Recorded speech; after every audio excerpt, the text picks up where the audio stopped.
Aujourd'hui, nous explorerons les 9 visions que l'on vit au moment de la mort. La perte d'un être cher soulève de nombreuses questions pour ceux qui restent. La douleur de l'absence reflète l'amour partagé, un amour qui ne meurt jamais, mais qui transforme. Si vous avez perdu un être cher, vous ressentez probablement encore sa présence et son souvenir peut être triste. Cette vidéo est pour vous. Je partagerai les 9 expériences racontées par des personnes décédées. Les informations que je présenterai proviennent de la Bible et de témoignages de personnes ayant vécu des expériences de mort imminente. Ces personnes, après avoir été cliniquement mortes, reviennent raconter ce qu'elles ont vécu. Commençons par la première vision. Lorsque les gens meurent, ils voient souvent leurs proches décédés. Au moment où leur respiration s'arrête et leur cœur cesse de battre, quelque chose d'extraordinaire se produit. À leur mort, ils retrouvent ceux qui les ont précédés, qui les attendent pour les guider vers la lumière, leur apportant paix et joie. Imaginez un être cher sur son lit de mort. Ses yeux se ferment, puis s'ouvrent sur un monde nouveau où des visages familiers apparaissent. Ce n'est ni un rêve, ni une illusion. Ils sont présents, comme s'ils savaient que le moment était venu. Cette rencontre a lieu dans un espace protégé par Dieu, comme le mentionne l'Ecclésiaste. L'esprit retourne à son origine, là où se trouvent les défunts.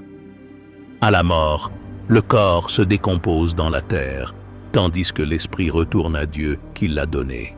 À cet instant, la personne sur le point de mourir peut clairement voir ses proches défunts qui sont là pour la guider. À cet instant, la solitude n'est plus palpable. Au contraire, une paix indescriptible et une lumière chaleureuse enveloppent la scène. Cette idée est renforcée par le psaume 36, qui affirme que dans la lumière de Dieu, nous trouvons la vie. Certains récits rapportent que lorsque le défunt perçoit cette lumière, les vivants autour de lui peuvent percevoir un doux parfum floral qui emplit la pièce. Ce parfum est considéré comme un signe, un murmure de l'au-delà, indiquant que les esprits sont venus emmener l'être aimé vers un lieu de paix. J'aimerais m'arrêter ici pour vous inviter à partager dans les commentaires votre expérience avec des proches qui nous ont quittés. Votre témoignage peut être d'une grande aide pour ceux qui traversent une période difficile suite à la perte d'un être cher. En partageant votre douleur ou les stratégies utilisées pour faire face à cette perte, vous pouvez apporter du réconfort à ceux qui se sentent seuls face à leur souffrance. Un simple commentaire peut avoir un impact positif sur de nombreuses personnes. Pour en revenir au sujet, nous avons dit que parfois, à l'approche de la mort, l'entourage perçoit un léger parfum de fleurs. C'est un moment chargé d'émotions, un carrefour entre le terrestre et le divin. Il nous invite à réfléchir à la fragilité de nos vies et à ce qui a vraiment de la valeur au bout du chemin. Dans les instants précédant la mort, richesse, succès et soucis quotidiens perdent leur sens. Seul subsiste l'amour, ce lien invisible qui nous unit à ceux qui nous ont précédés. Au moment de la mort, une vérité incontournable se révèle. Même si nous traversons la vallée de l'ombre de la mort, nous ne craindrons aucun mal, car Dieu est avec nous. Finalement, nous serons tous réunis dans cette lumière, guidés par ceux qui nous ont précédés, car la mort n'est pas la fin, mais le début d'un nouveau voyage. Deuxièmement, ceux qui sont sur le point de mourir ressentent un détachement de leurs biens matériels. Dans ces moments-là, ce qui semblait important perd de sa valeur. Imaginez le dernier souffle d'un être cher. Lorsque tout ce que vous connaissez se dissipe à l'aube de la mort, une vérité que nous ignorons souvent se révèle. Les biens et les richesses ne sont que des ombres, des illusions, comme le mentionnent les Écritures. Nous n'avons rien apporté en ce monde, et nous ne pouvons rien emporter avec nous. Ce verset résonne puissamment au moment où le mourant est libéré de ses biens matériels, lui permettant d'avancer librement vers l'inconnu. C'est un instant de pure vérité, où tout ce qui vous inquiétait autrefois disparaît. Ce qui compte vraiment, ce ne sont pas les choses tangibles, comme une grande maison ou de l'argent en banque. La question est, à quoi sert-il à un homme de gagner le monde entier s'il perd son âme? Cette question prend un sens profond dans ces derniers instants. Au final, ce qui reste, c'est l'âme nue, libérée des liens du monde. C'est là que la réflexion devient profonde et universelle, car nous sentons tous qu'il y a quelque chose au-delà de la matière, quelque chose qui transcende notre existence physique. Ce sentiment de connexion à l'essentiel est quelque chose que nous partageons tous, même si nous l'oublions souvent au cœur de l'agitation quotidienne.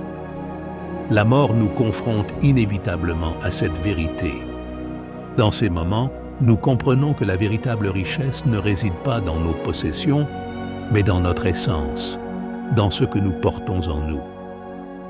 Ce détachement des choses matérielles n'est pas une punition, mais une bénédiction qui nous permet d'avancer dans le monde sans fardeau, nous préparant à la rencontre avec l'Éternel et le divin. Les Écritures nous avertissent de ne pas accumuler de trésors sur terre, mais au ciel, et au moment de la mort, cet enseignement devient palpable. C'est alors que la lumière brille plus intensément et que l'âme s'élève vers l'infini. Cet acte ultime de libération nous rappelle qu'au bout du chemin, seul l'essentiel demeure. Il nous rappelle que dans la vie, l'essentiel n'est pas ce que nous possédons, mais ce que nous sommes. L'amour que nous partageons et la paix que nous portons en nous sont les seules richesses que nous puissions véritablement emporter avec nous. Poursuivons avec la troisième expérience des défunts. Troisièmement, lorsqu'ils meurent, ils observent souvent leur corps avec une perspective plus large, voient les personnes présentes et perçoivent et ressentent tout ce qui se passe autour d'eux. Ils ont même l'occasion de dire adieu à leurs proches. Imaginez un instant que la vie, avec sa douleur et sa beauté, touche à sa fin. Votre proche rend son dernier souffle et, à cet instant, quelque chose d'extraordinaire se produit. Bien qu'il ne soit plus dans son corps, il n'a pas complètement disparu. Il flotte dans un espace entre la vie et l'éternité. De cette position, il observe tout ce qui se passe autour de lui. Son corps immobile, entouré de visages emplis de tristesse et de désespoir. Témoin de sa propre mort, ce moment devient l'un des plus bouleversants qu'une personne puisse vivre après avoir quitté son corps. Le corps, sans l'esprit, est véritablement mort. Cependant, l'être aimé est transformé en esprit pur et, de ce point de vue privilégié, perçoit tout avec une clarté sans précédent. Il observe ses proches, ressent leur douleur, entend leurs cris et éprouve leur souffrance, comme si c'était la sienne à ce moment-là. Il est témoin de l'amour qui l'entoure, un amour si immense que les larmes tombent comme la pluie. Reconnaissez combien il comptait pour eux et comment son absence a laissé un vide impossible à combler. Mais il y a plus encore. De ce point de vue privilégié, l'être aimé a la possibilité de dire adieu, d'offrir un dernier adieu à Dieu. Bien qu'il n'y ait pas de mots, le message est transmis dans un langage qui transcende l'humain, celui de l'âme. L'esprit rend témoignage à son esprit, et ce témoignage est profond, plein d'amour et de gratitude. C'est un adieu silencieux qui résonne profondément dans le cœur de ceux qui restent. L'esprit lui-même communique avec les vivants, assistant à leur dernier adieu. Ici surgit une réflexion importante, une vérité que nous portons tous en nous, même si nous la cachons souvent. La mort n'est pas la fin, mais un passage, une transformation. À ce moment-là, lorsque la personne que vous aimez vous regarde, elle comprend que la vie ne se mesure pas aux années vécues, mais à l'amour donné et aux liens créés. Comme il est mentionné dans les Écritures, « Heureux les morts qui meurent dans le Seigneur, car ils se reposeront de leurs travaux car leurs œuvres les suivent. Ce que votre proche voit d'en haut est le reflet de la vie qu'il a vécue. C'est un moment d'introspection personnelle, non pas de condamnation, mais de pure vérité. À ce moment-là, ils réalisent ce qui compte vraiment, l'amour, la compassion et les souvenirs qu'ils ont laissés derrière eux. Bien qu'ils ne soient plus dans leur corps, leur présence demeure. Leur esprit dit au revoir, laissant une marque indélébile dans le cœur de ceux qui les aimaient. Il est témoin de l'amour qui l'entoure, un amour si immense que les larmes tombent comme la pluie. Reconnaissez combien il comptait pour eux et comment son absence a laissé un vide impossible à combler. Mais il y a plus encore. De ce point de vue privilégié, l'être aimé a la possibilité de dire adieu, d'offrir un dernier adieu à Dieu. Bien qu'il n'y ait pas de mots, le message est transmis dans un langage qui transcende l'humain, celui de l'âme. L'esprit rend témoignage à son esprit, et ce témoignage est profond, plein d'amour et de gratitude. C'est un adieu silencieux qui résonne profondément dans le cœur de ceux qui restent. L'esprit lui-même communique avec les vivants, assistant à leur dernier adieu. Ici surgit une réflexion importante, une vérité que nous portons tous en nous, même si nous la cachons souvent. La mort n'est pas la fin, mais un passage, une transformation. À ce moment-là, lorsque la personne que vous aimez vous regarde, elle comprend que la vie ne se mesure pas aux années vécues, mais à l'amour donné et aux liens créés. Comme il est mentionné dans les Écritures, « Heureux les morts qui meurent dans le Seigneur, car ils se reposeront de leurs travaux, car leurs œuvres les suivent. » Ce que votre proche voit d'en haut est le reflet de la vie qu'il a vécue. C'est un moment d'introspection personnelle, non pas de condamnation, mais de pure vérité. À ce moment-là, ils réalisent ce qui compte vraiment, l'amour, la compassion et les souvenirs qu'ils ont laissés derrière eux. Bien qu'ils ne soient plus dans leur corps, leur présence demeure. Leur esprit dit au revoir, laissant une marque indélébile dans le cœur de ceux qui les aimaient. Ce moment est plein de tensions et d'émotions intenses, mais aussi de paix profonde. Parce que dans cet adieu silencieux, l'être aimé comprend que, même si la vie sur terre est terminée, l'amour ne meurt jamais et dure pour toujours. Et c'est la vérité la plus puissante de toutes. L'amour transcende la mort. Quatrièmement, après la mort, certaines personnes restent brièvement sur ce plan pour dire au revoir.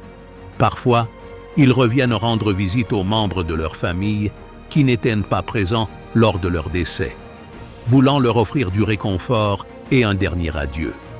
C'est pour cette raison qu'il existe des témoignages de personnes qui ont vu leurs proches en rêve, sans savoir qu'ils étaient déjà morts, au moment même où ils quittaient ce monde. Votre proche a senti son dernier souffle quitter son corps, et à ce moment-là, tout a changé. Ils n'étaient plus prisonniers de la douleur ni du poids de leur chair.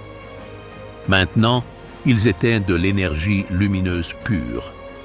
Cependant, ils ne sont pas partis immédiatement. Quelque chose les retenait dans ce monde, une force plus puissante que la mort elle-même. De leur nouvelle perspective, l'amour leur permettait de tout voir avec une clarté surprenante. Ils savaient qu'il avait laissé le corps derrière lui, mais il n'était pas encore prêt à partir. Il y avait des endroits qu'il devait visiter et des adieux qu'il n'avait pas encore faits. C'était comme si une dernière tâche l'appelait, une mission sacrée avant sa traversée, comme le dit l'Écriture, car il enverra ses anges sur toi pour te garder dans toutes tes voies. Bien qu'il ne soit pas un ange, sa mission à ce moment-là était d'offrir réconfort et paix, ressentant un soulagement soudain, un calme qui inonderait son être. À ce moment-là, elle savait que tout irait bien. Ce n'était pas seulement un message qu'il trouvait dans cette connexion, mais un sentiment de clôture et d'amour qui l'accompagnerait dans son voyage vers l'éternité. Elle savait qu'il y avait d'autres personnes qui avaient besoin de dire au revoir, même si elles n'en étaient pas conscientes. Il pensait au cousin qu'il n'avait pas vu depuis des années et au vieil ami qu'il n'avait jamais oublié. Lors de son dernier voyage, il a compris quelque chose qu'il n'avait pas vu dans la vie. La mort n'est pas la fin, mais une transition. L'amour ne cesse jamais d'exister, tout comme l'énergie et la lumière. Il s'est déplacé entre les lieux et les personnes qu'il aimait, laissant une étincelle de son amour dans chacun d'eux. Il savait qu'en partant, ces étincelles continueraient à briller dans le cœur de ceux qu'il laissait derrière lui. Finalement, le temps était venu pour l'être aimé. Il avait dit au revoir, offert du réconfort et clos chaque chapitre de sa vie. Il sentait maintenant l'appel de l'Éternel, une paix profonde qui l'invitait à se reposer avec un dernier regard. Il lâcha prise, sachant qu'il avait accompli sa mission. Lorsqu'il transcende, les gens commencent à voir leur vie comme s'ils étaient dans un film, revivant à la fois le bon et le mauvais. Ils veulent savoir s'ils ont apprécié la vie et s'ils ont été heureux. Cette expérience est présentée afin qu'ils puissent revivre ces moments précieux et comprendre véritablement à quoi ressemblait leur vie sur ce plan. Au lieu de disparaître dans les airs, ils se retrouvent dans un espace différent, où le temps n'est pas perçu de la même manière. Et le passé et le présent s'entremêlent dans un seul fil de souvenirs. Dans cet état, quelque chose de profond et de révélateur se produit. La vie de leur bien-aimé commence à se dérouler devant eux comme un film, une séquence d'images, de sons et d'émotions. Chaque instant, de l'enfance au dernier souffle, est présenté avec une clarté déchirante. Il n'y a pas de place pour les mensonges ou les illusions. Tout est vu comme c'était. L'être aimé voit les moments heureux, ces jours de pure joie, où le rire remplissait les espaces et où l'amour semblait éternel. Mais il voit aussi les moments difficiles, les erreurs, les décisions prises dans l'obscurité et les mots qu'il aimerait pouvoir retirer. Comme le dit le proverbe, nous devons tous comparaître devant le tribunal du Christ, afin que chacun reçoive selon ce qu'il a fait pendant qu'il était dans son corps, que ce soit bien ou mal. Il ne s'agit pas d'un jugement au sens de condamnation, mais d'un bilan, d'une opportunité pour votre proche de vraiment comprendre la vie qu'il a vécue. Elle se demande si elle était heureuse, si elle profitait au maximum de chaque jour, si elle aimait suffisamment et si elle vivait avec un but. Cette réflexion profonde touche les fibres les plus intimes de votre être, car en fin de compte, ce qui compte, ce n'est pas seulement ce qui a été fait, mais comment cela a été vécu. Comme le dit le proverbe, « Apprends-nous à compter nos jours, afin que nous acquérions la sagesse. » Sixièmement, ceux qui ont vécu des expériences de mort imminente décrivent souvent une lumière vive, un sentiment de paix profonde ou la vision d'un endroit merveilleux. Un paradis qu'ils ne veulent pas quitter, mais qu'ils doivent abandonner, car ce n'est pas encore leur heure. Cependant, pour ceux dont le temps est venu, cette lumière est la destination vers laquelle ils se dirigent, l'endroit vers lequel ils sont guidés, et où ils vivront dans cet environnement merveilleux dont on parle. Votre bien-aimé a atteint ce moment auquel nous sommes tous confrontés, le moment où la vie terrestre s'estompe et où l'éternité s'ouvre comme un vaste horizon. Il n'y a pas de peur, seulement un calme profond qui enveloppe leur être. Soudain, ils l'ont senti, une lumière. Ce n'était pas une lumière ordinaire, c'était lumineux, chaleureux et satisfaisant. C'était comme si chaque fibre de son âme était attirée vers elle, attirée par une force plus puissante que tout ce qu'il avait jamais connu dans la vie. À mesure qu'elle se rapprochait, cette lumière révélait un lieu d'une beauté indescriptible, un espace où l'amour et la paix règnent éternellement. C'était un paradis, un coin paisible où le temps n'existait pas et où la douleur et la souffrance n'étaient que de lointains souvenirs. C'était l'endroit qui lui avait été préparé, la destination finale où il trouverait le repos éternel. Votre proche a éprouvé une paix immense, une paix qu'il ou elle n'avait jamais ressentie sur terre. Il n'y avait aucune urgence ni précipitation. Le passé, avec toutes ses luttes et ses angoisses, a disparu, remplacé par une sérénité qui l'a complètement enveloppé. C'était comme si chaque blessure et chaque douleur se dissolvaient dans la lumière, ne laissant que l'essence pure de son être. Pour beaucoup de ceux qui ont vécu des expériences de mort imminente, cette lumière et cet endroit ne sont qu'un aperçu, une brève rencontre avant d'être ramenés à la vie. Mais pour l'être aimé, il n'y avait pas de retour en arrière. Dans Jean 1, il nous est dit que Dieu est lumière, et qu'en lui, il n'y a aucune obscurité. Cette lumière représente la vérité et la vie éternelle que Dieu offre à tous ceux qui croient en lui. Lorsque quelqu'un est sur son lit de mort et voit une lumière, les chrétiens l'interprètent comme un rapprochement avec le Créateur, qui est une lumière pure et brillante. Jésus lui-même se présente comme la lumière du monde dans Jean 8, déclarant « Je suis la lumière du monde ». Ce verset souligne que ceux qui ont suivi le Christ au cours de leur vie ne marcheront pas dans les ténèbres à leur mort, mais seront conduits par la lumière vers la vie éternelle. La vision de la lumière au moment de la mort peut être interprétée comme la promesse accomplie d'être conduit au royaume de Dieu. Dans l'Apocalypse, décrivant la Nouvelle Jérusalem, il est dit que la ville n'a besoin ni du soleil ni de la lune pour briller, car la gloire de Dieu l'illumine, et l'agneau est sa lumière. Cette image renforce l'idée que la lumière vue par les mourants est un avant-goût de la gloire de Dieu, un accueil à la présence divine au ciel.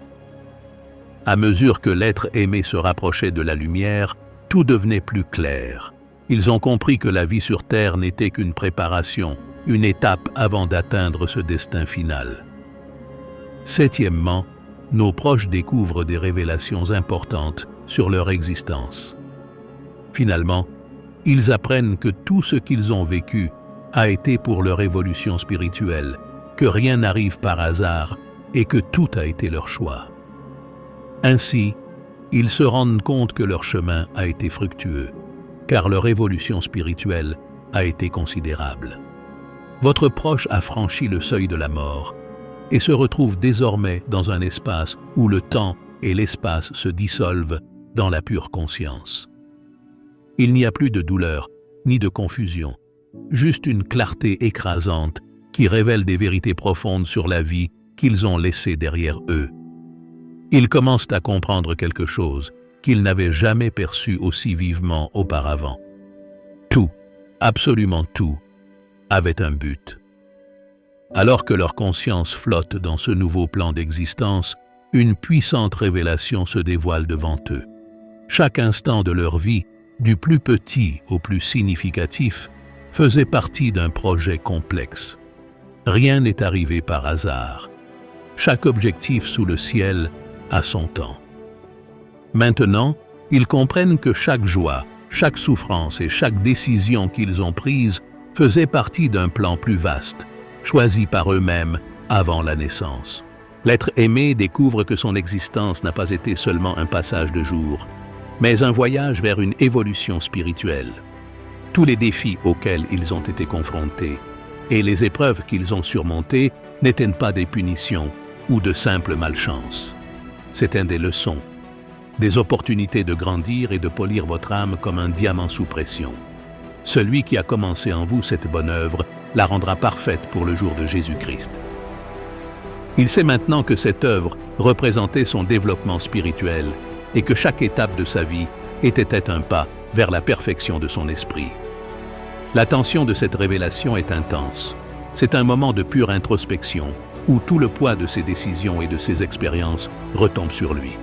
On se demande, sa vie a-t-elle été fructueuse? A-t-il accompli le but pour lequel il est venu dans le monde? Avec une clarté écrasante, vous comprendrez que votre vie a été un succès, non pas selon les termes que le monde pourrait définir, mais selon les termes de votre âme. Son esprit a grandi, évolué et appris les leçons qu'il était venu apprendre. Cependant, cette compréhension s'accompagne d'une réflexion profonde. Il se rend compte que, dans la vie, nous nous laissons souvent emporter par ce qui est superficiel et immédiat, oubliant que nous sommes ici pour quelque chose de plus grand que la simple existence. Ne vous conformez pas au siècle présent, mais soyez transformés par le renouvellement de l'intelligence.